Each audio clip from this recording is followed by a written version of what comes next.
Look at that, a new graphics package, a new co-host today. We're finally getting things right on Come On You Reds. Wheels up, everyone. Gareth Wheeler with you for another week of TFC Talk. Thrilled to be joined this week. No Terry Dunfield. He's away on assignment, literally on assignment, but you will be hearing from Dunfield with a special message momentarily. It's the great Maria Papadakiss, in-house host extraordinaire for Toronto FC, basically the voice and the face of Toronto FC. That's the best way of putting it, Maria. How are you? I'm doing very well. I love the introduction. That was amazing. Thank you so much. I'm glad to be back on the podcast. I think I haven't done one of these since 2019. That was the last time I was on a podcast with you. So I'm glad to be back. And how are you? And I think that we were actually in person. Like I've seen Maria so few times. Every time we see one another, we give each other a big hug because we don't see each other. We see each other at TFC games. That's about it. I know. And I'm always running around at the field. So if I see you like in a glimpse in the moment in the press box, it's like, hey, how are you, Kate? Bye. Gotta go. Gotta run again. So it's good. It's always good to see you.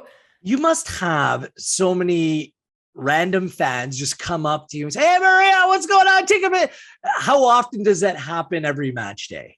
Oh, it happens a lot. There's too many times to count, definitely during match games. But for me, it's always when I'm out in public or like if I was at the Canada game, I had a few people come up to me there. Nice. I've had people come up to me just at random restaurants and stuff. So it's weird. It's still a weird feeling for me to have people recognize me outside of BMO Field, but it's really humbling and it's really nice to see that. And there's always such a good fan base. So I love it. It's great. Well, when I'm walking down and you know my position in the press box, front right, I just sit by myself. I take in the game. I take my brutal notes. And when I kind of trudge my way down to their broadcast position for after 90, people don't ask for their picture with me. They point and sneer. They're like, oh, there's Wheel. Like no one wants their picture with me, Maria. So take it as a compliment. No, it's great. Gareth, everyone knows my face. Is it like, what is it? Honestly, no, but you know what? You always get the, hey, Gareth. There's so many times where you'll be recording after 90 and I can just hear everyone being like, Gareth. So it's awesome. Trust me. Everyone loves the voice. Thank you for cleaning that up. They might be saying something else to me, say, believe Gareth. Yeah, but thank you, Maria. Much appreciated. Look, off the top, like first and foremost, we're back at BMO Field again on Saturday. Don't you feel like just the energy just around that place, it's being revitalized, it's back? Like I don't think that everyone appreciated what it was like when you and I were at that game, at the TFC games, and no one was there. It was like literally us and the teams and we're there trying to provide content or do whatever, man. Like the fan experience, the atmosphere just plays such a massive role into what game day is all about. And I'm just so thrilled it's back. And I feel like it's just re-energized, not just people like us, but everyone at the club, from players to personnel to staff, just everyone involved in the operation. Yeah. You know what? When we were hosting, even with like the 50% capacity or 25% capacity, whatever it was, as the stages were going on, even though I was there hosting certain games, it was great to have people in there, but it just wasn't BMO Field. And to see it go from that to what it is now, having a full stadium of fans, having everyone just super excited, standing almost the entire time, depending on the game. And like, it brings a whole different light and different energy under even our content. And it's great. And I think it's done a huge part in motivating the guys, motivating the team, motivating us to do more and more and more every day we're on the team. Right. So I love it. It's great. Yeah, it's about time. It's a great vibe. I gave a little bit of a rant on my Twitter Spaces after 90 minutes last week, because when I went to my perch to deliver after the New York City win 2 weeks ago, people were leaving early. People were like streaming out. I'm like, it takes long enough to get into that building. Stay through the final whistle and support your team. The game was in doubt. It wasn't as if it was like you're losing like 4-0 or something like that. So that was my message. Can I get your help on this? Like, just everyone stay in your seats. Let's go. I think it's the weather. You think so? We're not that soft. Are we? I'm not kidding you. Everyone has been inside for so long that everyone I have talked to around the fans or on the stadium have been like, it's too cold. I can't do it for that long. Right. And everyone's like, I can't do it. And I'm like, what happened to us being Canadians? Yeah. What happened to us bracing the cold? And you know me, I'm always complaining about the cold. I have like the worst capacity for cold weather, but I don't know. Everyone's been saying it's the weather and it's been cold. I mean, it's April 14th and you know, like we're still getting rain and snow. So I can tell you that it's definitely the weather, but I hope that people can put that aside and be there until the final whistle, because you miss that moment at the final whistle when you hear it and you hear that music go off. It's a different vibe, it's a different energy, and it's a different moment to appreciate. So stay next time. Gareth, I'll follow you on Twitter if you don't. I just say, like, you know, the best part about soccer or football is that the game and stoppage time and it's like a 2-hour experience, right? Like, if you want to tack on an extra 15 minutes, get into the stadium so you can get your food and drink early, like 2.5 hours isn't long compared to what you experience with other sports, like that can drag on and you're not sure how long it's going to be. Like, there's a finite period of time that you're in that stadium with your friends, with your family. Go on and enjoy it. And the weather forecast, a little iffy this Saturday. It's Easter weekend. But yeah, just stay to the end. Do me a solid. Okay. Don't make me like that angry old man over here. One more thing before we get down to business, the rest of our lineup here. Last game was very random because all of a sudden you came up to the press box and you said to me, do you see that Ronaldinho's here? I'm like, what? Ronaldinho, an all-time great, was in the house at BMO Field. Of course, he was rolling with Dwayne De Rosario. The TFC content team was all over it. When did you get word that Ronaldinho was going to be at BMO Field, and what was your reaction? Okay, so I always, like, my routine is I go down to where the game ops room is, and I go and check in with a manager in stadium, and he's like, oh, by the way, like, Ronaldinho's here today. And I immediately was like, my mouth like fell to the floor. I was like, there is no way, like the Ronaldinho. And he's like, yeah, Maria, I'm not kidding you. It's like the Ronaldinho. Because I asked him the same question like 7 times, making sure that I was right. I wasn't losing it. Because I didn't believe you. I was like, are you sure you have the right person? And you're like, yes. I'm sorry for questioning you. No, I was questioning my own sanity at that point. So then I was like, oh my God, great. So they told me after my halftime hit where he would be. So I went over and we were trying to get some more content with him, but because he was just like, I'm done with the cold, I want to leave kind of thing, I did get a moment to talk to him, and he shook my hand. It was really nice. Met his translator and himself. And honestly, I was starstruck. I couldn't believe like he was standing in front of my eyes and shook my hand. I was like, do I wash my hand now? Like, what do I do? So no, he was great. Like, such an awesome guy. And yeah, he immediately went into the tunnel club and he was like, I want to go to the car. I'm freezing. So they had left right after halftime, but it was crazy to see him there. And yeah, obviously Dwayne De Rosario being able to bring such an influential footballer into the stadium in Canada of all places was incredible to see. I mean, and there's been some massive names who have been in that stadium, who've attended games. It was just so unexpected. It just kind of came out of nowhere. It was just like, what? Ronaldinho's here? Like, it kind of snuck up on you. Exactly. And it was just like, he was here for something with, I believe, like crypto or NFTs, something. Of course. Yeah, kind of like the sports world. I was very like, when I heard that, I was like, that's random. But you know what I mean? It's a big thing going on right now. But yeah, I was not expecting that. Like, you would think that you would have heard days leading into the match that he'd be in Canada and Toronto. And I was just shocked. I was like, this is incredible. And the amount of people on Instagram after I had posted the picture of him and Dero, everyone was like, I can't believe I didn't come to that game. Or, oh my God, that's so cool. There were so many people who didn't come to that match that were just livid with themselves over social media. So that's why you have to come to the game and stay till the end. Garrett's point. I was going through my head, like, great Brazilians that have played for Toronto FC. Julio Cesar, one of the greatest Brazilian goalkeepers of all time, played for Toronto FC for a short period of time. It's still one of my pinch myself things that he was here playing for Toronto FC. Gilberto, there have been others, but Ronaldinho, probably the greatest Brazilian player that's ever stepped into BMO Field. Let me know if I'm wrong out there at Gareth Wheeler, Gareth.Wheeler on Instagram. Hit me up. I'm probably wrong because, hey, I'm wrong about a lot of things in life. Let's get into last week. TFC making the trip out to Salt Lake City. I have a real problem now, Maria, because I'm a massive fan of the Real Housewives of Salt Lake City. So I keep on saying the Real Housewives of Real Salt Lake. It's really messing me up. Do you watch that show, by the I way? didn't even know that there was a Salt Lake version of Real Housewives. So Gareth, I learned something You new did? today. And that was Oh, it.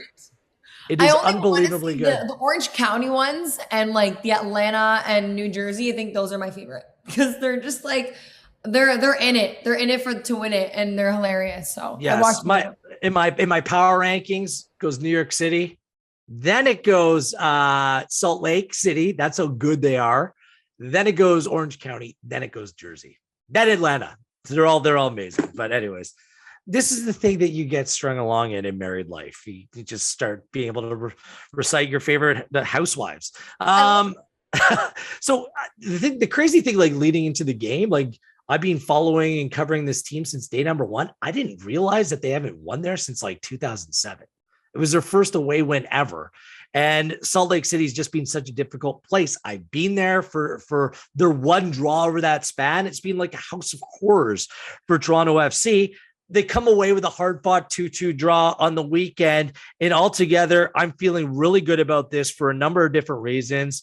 One, another come from behind result where you pick up points from a position of a deficit. TFC down twice in that game to fight back twice with this very young group of players going out and doing some really brave things on the field. That made me feel good. And two academy players scoring their first goals for Toronto FC, Kosi Thompson and Jaden Nelson, both scoring in the exact same game. If you were to ask me a few weeks ago whether I thought that would ever happen in a game like this, I would have said absolutely not.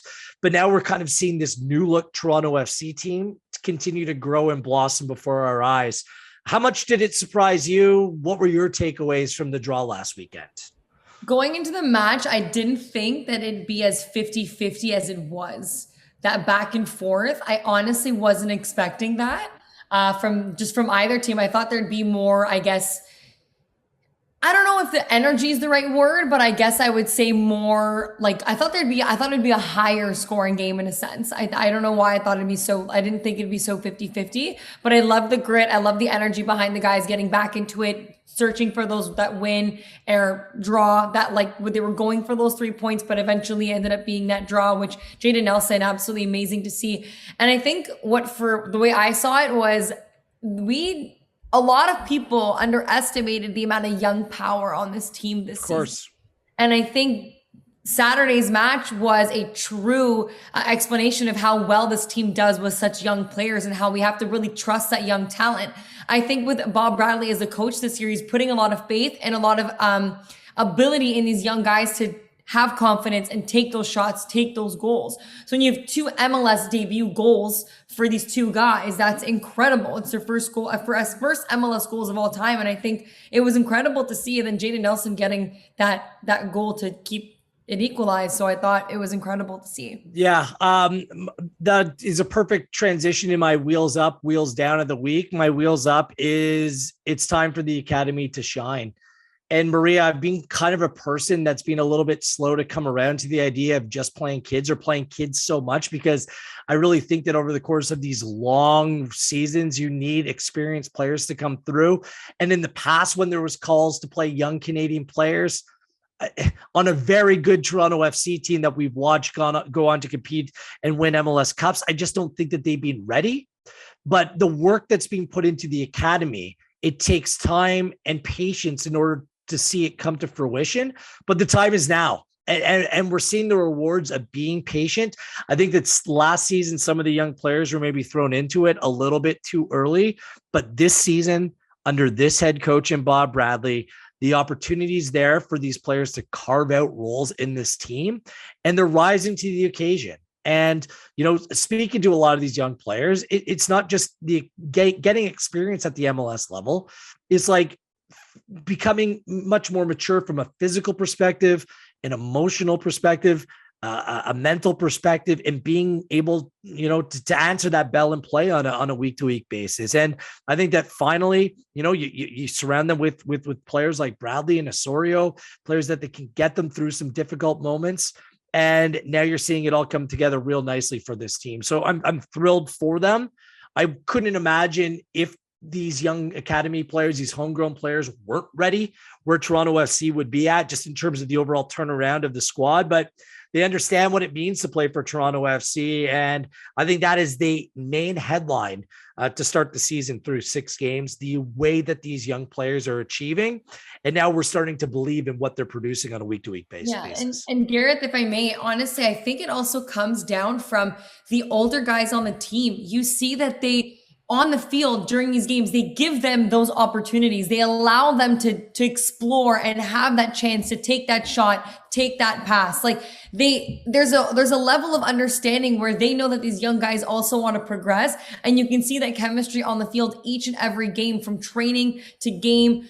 And it's incredible to see, really. I just find there's an overall understanding and overall want for this team to succeed, young to veteran player on the team. Yeah. I think Bob's the right coach too. Like, he works so much. You probably see him on the touchline. He's in constant conversation. Like, I wouldn't say he's a micromanager, but he just communicates, and he's thorough just in terms of his messaging and putting these players into positions that they can achieve. So well done. We saw DeAndre Kerr come back into the team in the second half as a second half substitute as well. Nelson, before his equalizer, came on just 5 minutes before that. That was kind of the missing link for Jaden Nelson. I think that everyone's liked what we've seen from him earlier this season, the growth that he's shown. Just in an attacking position, he needs to start scoring goals. And what a goal it was. Not just the finish, catching Zach McMath off his line, but getting stuck in to win that challenge, win that ball back, then the wherewithal to lift his head and put that ball into the back of the net. Just that is a memorable way to score your first goal. And I just love what I've seen from Jaden Nelson thus far this season. Yeah, no, and I think it was great for them to share the moment too, between Kosi Thompson and Jaden Nelson. That's an incredible moment. To just be like, you walk in the locker room and you're like, hey, congrats and congrats. You know what I mean? I think that was like the little heartfelt moment for myself. To be a teenager again, the good old days. My God, I can barely remember. My wheels down of the week actually happened at the exact same moment, because we were almost robbed of that Jaden Nelson goal by a VAR check. Now, I have no problem with VAR in Major League Soccer, and by comparison, in the way that other leagues use it, I think that MLS does a pretty nice job at it.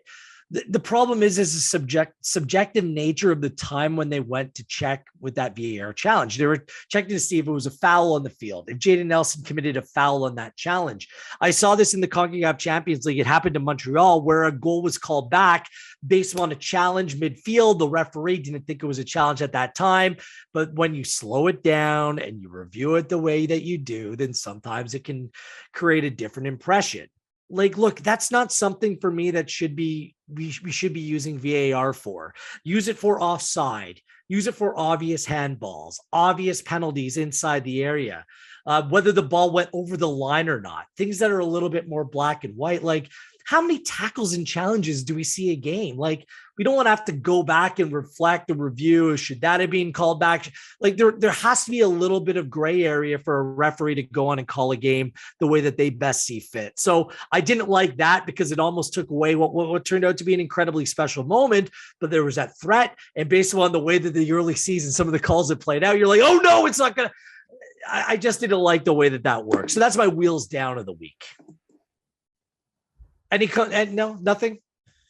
No, for me, you're on the same page as me, or am I just? I'm on the same page as you. I think VAR, I think it's great, but I also think it has its downfalls, and I think sometimes it can take away the excitement, that little conversation you have with your friends after the game, like, oh, that was this, or oh, that was that. It takes away sometimes that mysterious moment in those soccer games where you're like, was it or was it not? And I feel like there's a part of that's a part of the game, as weird as that may sound. I'm sure, I don't know if I'm making sense, but I feel like there's like a little bit of that like conversation that you always want to happen around that game. And I just feel like with VAR, it tends to be too analytical, too like, it has to be this way sometimes, but I understand why it's there. So yeah, Rio Ferdinand, actually, when VAR was first brought in, like him and among a number of players said, you're going to take away that debate. Well, we're having the same debate now, but is that what we should be debating? I'll let you debate that. So there you go.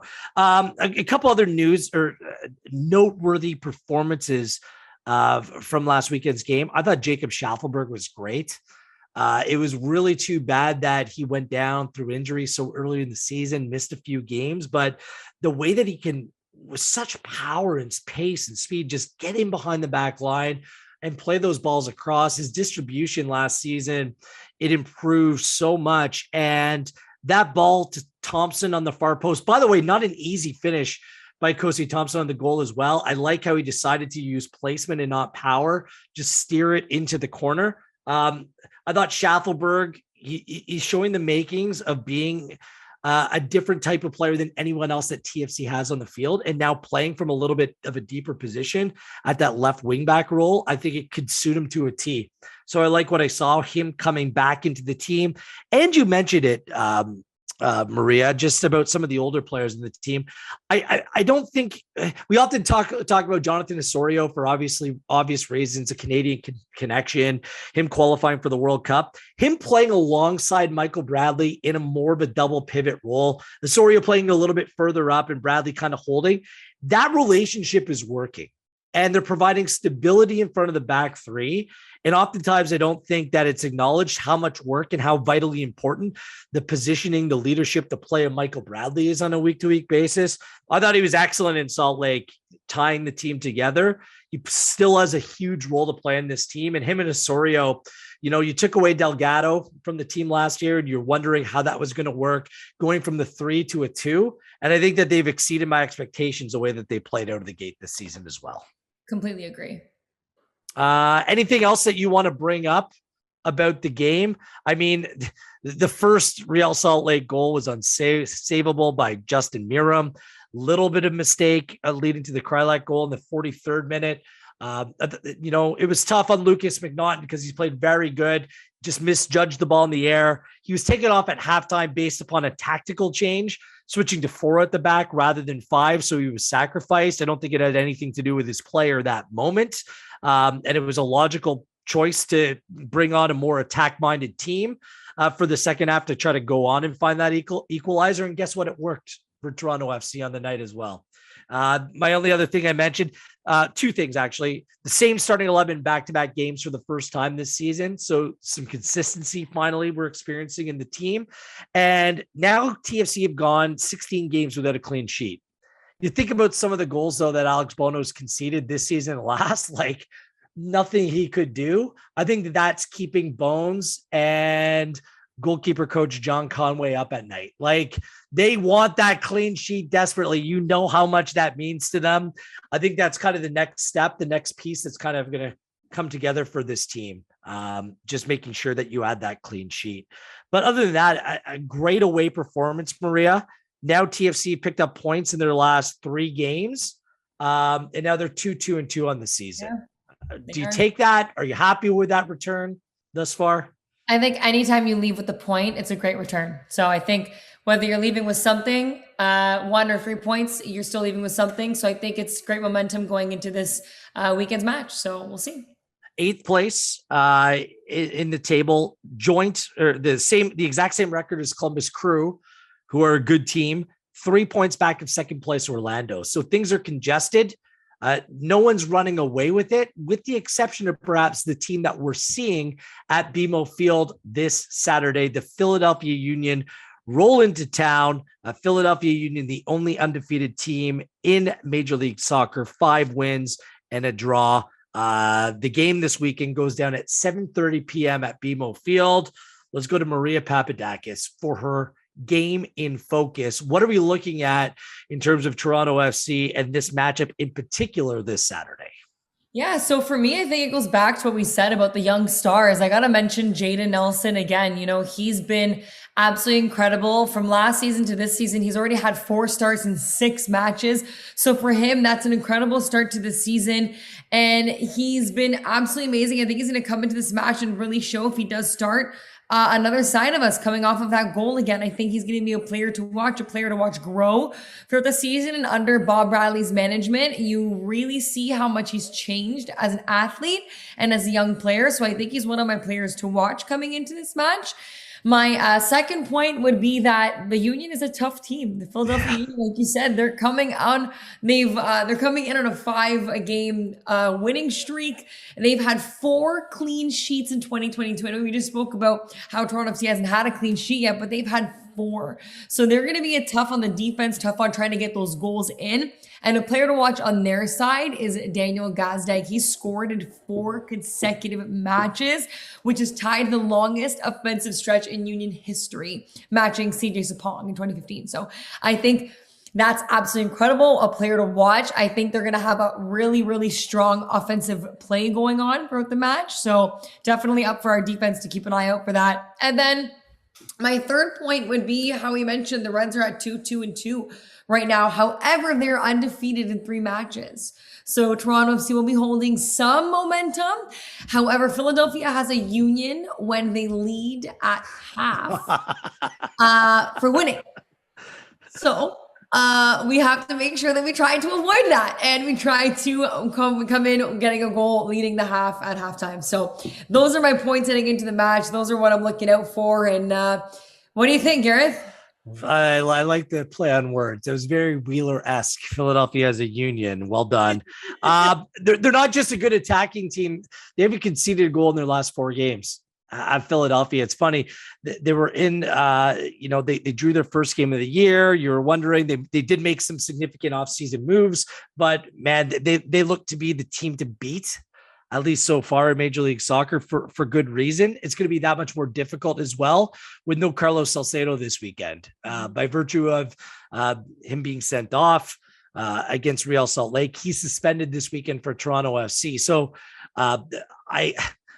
if I was just going to wager a guess, I think that TFC plays 4 at the back. You're playing at home, get a more attack-minded player in the field. You can look to McNaughton coming back in, playing alongside O'Neill, with Schaffelberg down the left, maybe a Chung down the right, and TFC just adding that extra, additional midfielder, additional attacking player to go on and try to challenge Philadelphia. They have one of the best goalkeepers in Major League Soccer, in Andre Blake. But last time he was at BMO Field, he got lit up by Canada 4-0. It'll be a little bit more warmer this time. And he had to watch all of us celebrate Canada going on to punch the World Cup tickets as well. But certainly this is going to be a big early season test. It seems like there hasn't been really a soft game yet. It might actually work out well just in terms of the way the schedule makers have kind of gone about things at TFC. Yeah, they're forced to play some difficult teams in difficult moments earlier this season. And once Insigne comes in and some other potential reinforcements, some players like Akinola, Prizo get more fit, perhaps it plays to TFC's advantage that they can get hot in the summer. I've had coaches over the years tell me all the time, it's not about what you do in April and May. It's about the form that you're in come July and August. So all these points right now, while the team's undergoing this facelift, it's an absolute bonus. I think that the way they're playing, fearless, I don't care who it is that they go up against, Maria, there's just no fear in this team. I think that it all, it bodes well for a successful season for Toronto FC. So they can do it. And man, this is going to be a tough game. But yeah. By the way, I meant to ask you, we're going to do rapid fire with you, but it's going to be the first game under the lights at BMO Field on this season. Do you prefer day games or night games at BMO? I was just having this conversation with our producer, Erica, right before we had started. And you know what? Really? I have fallen in love with the the late afternoon games. I think they're great. I think it's a little bit warmer, and I think that's why it's shining. And you know what? I honestly just think that I don't know. I really enjoy it. I think a lot of people like to come to those games, and then people are always saying like, "Oh, like we can go out after and keep talking and go to Liberty Village." And there's a whole community of that's why the truth comes out. You like it, so you can keep your Saturday night plans. That's it.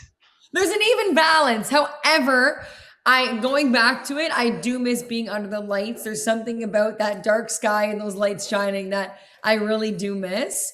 But I don't know. I'm kind of like at an even tie right now. I don't know which one I prefer. Oh, don't sit on the fence, Maria. We'll see. You said daytime. I'm a nighttime guy. ever since I was young, when I was playing growing up, I always felt like playing under the lights seems more professional. It's kind of like you're on a stage and the spotlights are on you. I don't know. Maybe that's just something psychological that just my approach to the game has always been different when I play under the lights, but I just think it looks pro. You know what I mean? That's why, like, as much as I love the day games now, because I think they're great, and I think a lot of people love coming to those day games, there's something about the lights that I know I'm going to be super happy to be under them on Saturday night. So right. I don't know, we'll see. Let's settle on weekend night games good, weekday night games difficult. That's just because of traffic. Let's be honest here, more so than anything else. I'm a night game guy. You're fighting the 401 or the DVP, so it's one or the other. Pick your poison. Yeah. At least like this weekend, there's no like wrestling, and I think like last weekend it was the exact times as Medieval Times was coming out. It was a little bit of a nightmare leaving, but well worth it to go on and be at BMO Field for Toronto FC. There's plenty going on with Toronto FC right now away from the first team. Toronto FC 2 won their first game in MLS Next last weekend. It was a 3-1 final. Congratulations to them. 3 goals in your first game. They're playing at York Lions Stadium now. Go out and support TFC 2. It's great to watch the players of the not so distant future coming through and playing now. And some players who are knocking on the door, 3 or 4 of them are training with the first team at present time. As well, the step lower in the academy, the Generation Adidas Cup is going on right now. Now, this is kind of being formed where it brings together youth teams from across the globe, from Club America to Manchester United. They're all there at this tournament competing against the best young players coming through MLS academies. Over the years, it used to be the USA Cup, it used to be the Dallas Cup. I played at both. This seems like it's a little bit more centralized, more organized, and it comes with a level of prestige as well. So he's not joining us in conversation on this week's podcast, but Terry Dunfield, we know he's a pundit, he's a coach, and he provides us with outstanding Toronto FC Academy updates. Here is Terry Dunfield on location where he's coaching his under-15s with the Toronto FC Academy with a Generation Adidas Cup Academy update. Wheels, I miss you, man. Greetings from Dallas. Okay, enough of that much. So, Academy update from the GA Cup. We have 2 teams down here, the 15s and 17s, and both teams are represented. They've done the club so proud. The 17s are just keeping clean sheets for fun. We're able to nick a goal today against the Chicago Fire. The group's been really solid. They missed a couple key players that are up with our MLS Next Pro team that had a big result against New York City. A big congrats to Gianni Cimini and Marco Cascanovo, coaches up there, and all the boys for their first win of the season at home against New York City FC. To the 15s. The 15s are on a little bit of a fairy tale run so far. I'm touching wood, say this. So big picture, 40 teams, the best academies from around the world are down here in Dallas. 10 groups of 4, 16 go through. To guarantee yourself through, you need to win your group, and then the 6 next best place or points accumulated go through. So 16 go into around the 16. The 15s were in a group with Monterrey, Orlando, and then the LA Galaxy. So first game up against Monterrey, streamed around the world. The boys played really well. We had a little bit more of the ball than we thought we would. We lost 2-1, gave up 2-0, gave up a couple of crappy goals. But looking through the video, the guys did okay. Performance was solid, and we hit some of the metrics that we were looking for. Game 2, it's now a must-win game against an Orlando side where it was a little bit heated when we played them back in January away from home, and the kids got after it, played some really good stuff. We're dangerous in transition, that's our moment, and we won 1-0. And what was so cool about it is we did it in the 60th minute, and the 17s were there to support us, and the whole facility went nuts. It was crazy. Proper watershed moment and a memory that will live with the kids forever. So we pick up our first 3 points. Next game, LA Galaxy, and been going back and forth with Munoz and Vanny all week. Vanny's boys, Dylan and Mason, used to play with our under-15 team. So there's a nice storyline there. Again, both sides needed to win to progress. Monterrey had won against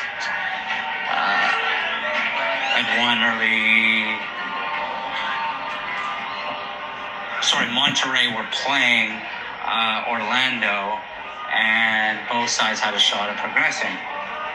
So anyway, again in the 60th minute,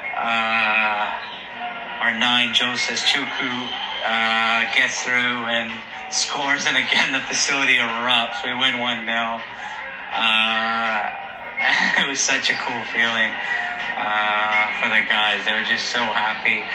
So we now win the group, finish ahead of Monterrey, Orlando, and the LA Galaxy, and we draw Club America. Okay, round of 16, Club America, let's go. No rest days, so it's 4 days in a row in the heat. It's pretty toasty down here. And the kids were beasts. It really was all for one. There was grit. There was a lightning delay before. It didn't affect the side. It's such a resilient group. And in the first half, again, Joseph Chuku in transition notches, and the guys are able to get over the lines, play some good stuff in the first half. Second half, a real professional performance from the team. So today was a day off. We went and watched the 17s, had a great day. Justin Morrow hooked it up. We went to the Dallas Cowboys training ground, which is through the roof, and the boys had a nice private tour there, and we're just prepping for LAFC tomorrow. So a little bit on LAFC. They haven't lost in 24 games. They won 24 straight. They were the number 1 seed coming out of the group stages. These guys are good, and what a game it's going to be. We kick off at noon. We're on center court. It's going to be streamed. So the guys are hungry to represent. So it's been quite the Cinderella ride. It's been so much fun. The guys are learning so much. It's just, it's been special, and we want to keep this party going. Hey, well done. Thorough as ever, Terry Dunfield. Looking forward to having him back on the podcast next week. Let's wrap up this show. Last season, Maria, we had a lot of fun doing rapid fire with various Toronto FC players. If you haven't gone back and listened to Alex Bono, he was top drawer. So no pressure here. It's Maria Papadakiss in rapid fire. All right. I'm going to call this my starting 11, even though it's kind of like the final 11. So 11 rapid fire questions for you to answer. Are you prepared for this? Do you have like a time clock? Like, is there like a buzzer that's going to go at the end? If you go a little bit, if it takes some description, go ahead. Just try to not be like Terry Dunfield in his Academy update. Okay. Terry. Got it. All Ready? right. Seatbelt is off. It's like an Ask Maria Anything here. Your favorite, I know the answer to this. It's just so for our listeners. Your favorite other team not named Toronto FC? Liverpool. And why? Should I even ask? Hey, where's Man U this season? Sorry. I know. No, honestly, my dad is like a diehard Liverpool fan. So growing up, that's literally all I've known and all I've ever watched. So that's why I got into it. There's really no other deeper explanation than I fall in love with the team because of my dad. It's a valid reason. Your favorite player of all time? Ooh, I have to say, that's tough. I got to say Mohamed Salah. Okay. you're a proud member of the Greek community. Where is the best place? And it just doesn't have to be best food, but the best place to go for a Greek dining experience in the GTA. I have to say Pantheon on the Danforth because it's so like they haven't changed anything in there in a while and it just looks so authentic. So Pantheon. It's a combination of the mood, the food, everything? The food, a family run, awesome. Gotta go. Okay. What's better, Greek food or Greek soccer? The food. You won the Euros once upon a time. You don't rate the Greek soccer? I mean, they haven't done much in a long time, so the food's kind of winning All at this point. You're on the Canada bandwagon anyway. So, all right. Summer's fast approaching. What do you prefer for summer footwear? A sandal or a shoe with no sock? A sandal. God, shoes always should be wearing socks. Or shoes. Really? I hate wearing socks. Is that for you personally or for like people around you? No, like if socks? I know that you're not wearing socks in your running shoes, like I don't know what it is, but like I can't do it. Like wow. I don't know. It has to. I'm glad I found this about like our relationship right now. I got to start wearing some socks. Okay. I'm gonna buy you some no-show socks. I'm kind of like I'm Long John Winters, and then like summer I go the exact opposite. It's like I actually wear 2 pairs of socks in the winter, but in the summer I just go sockless. No, like I have to. Even in my house, like I wear socks and like or slippers. Like I don't like being barefoot unless I'm like on sand. Okay, I wear slippers now too. I feel like I'm a very old man. Robe and slippers. That's my morning routine. Your favorite summer music? Is it EDM? Is it something light and airy? Is it yacht rock? What do you listen to in the summer? What is yacht rock? Oh my gosh. I can't. We don't have time on this podcast. Look it up. Yacht rock. We had an entire episode 2 seasons ago. Jerome did a great job putting a yacht rock compilation together. I know, like rock music, like 80s, kind of like jazzy, light, airy, like. Check it out. Yacht rock. All right. I'll send you some records. Anyone who I may have offended not knowing what yacht rock is. But I have to say I've really gotten into country recently. Wow. Okay. Yeah. So I got to say like between EDM and country music. Okay. Your favorite, since you've been with Toronto FC, your favorite TFC kit. Which one is your favorite? Oh, I got to say 2019's. Okay. Your funniest sideline moment? I had a bug land on my face in my first year field side, and it wouldn't come off my face while I was on camera. And I was trying to it was a disaster. And then now the camera guy started laughing, then I started laughing, then everyone started laughing. And I had a bug on my face. And it was Are you afraid of bugs or was it just annoying? Oh, I'm terrified of bugs. There are so many moments with Jerome that I was running away from wasps while filming Red Alert. Like it's not a thing, me and bugs. So I don't go camping. It's just what I'm doing. I'm with you. I'm with you on that front. What's the biggest mistake that you've made? Have you called someone the wrong name or done something else? The biggest mistake I have made. You're like, oh, that was embarrassing. Honestly, I can't. I forgot one of my 3 keys. The name of one of my 3 keys, and I literally had to make it up on the spot. That was pretty embarrassing. So what and did then you there do? was one time I choked on my own Did it make saliva, and sense? I had to try and not choke while I was on camera. Oh, that's gold. I'm glad that you survived the choking of your own incident. Just start coughing it out. Yeah. What's the best part of your job? I gotta say, being around the fans. Look at that. You're sucking up. To see the fans, just excited. Oh, I'm not a suck up. If I was to ask, what's the worst part of your job? Being around the fans. I'm just kidding. And finally, the biggest personality. I mean, you've taken part in all the media days since you've been here. You've interviewed the players. Who's the biggest personality that you've met during your time at Toronto FC? Biggest personality? Why am I'm trying to think now. Biggest personality. I'm trying to think. There's been so many people. Does that player related or does it? Yeah, player. Okay. Which player on the team is the biggest personality that you met? Honestly, I have to say, like, Alex Bono has had like the funniest personality that I've been able to interview so far. So he's been great. And then Josie Altidore definitely had his moments of personality. So I got to say those two. All right. That was starting 11 or final 11. Rapid fire with Maria Papadakiss. Good stuff, buddy. Other than the start with the Liverpool stuff, we can edit that out after. Hey. So we'll just dub it in. Manchester United. This is great. Thank you so much for joining us this week, Maria. We'll see you at BMO Field, a 7:30 kickoff on Saturday night. Anything that our fans can expect down there? Anything going on? I haven't got the memos. I'm not on the company emails.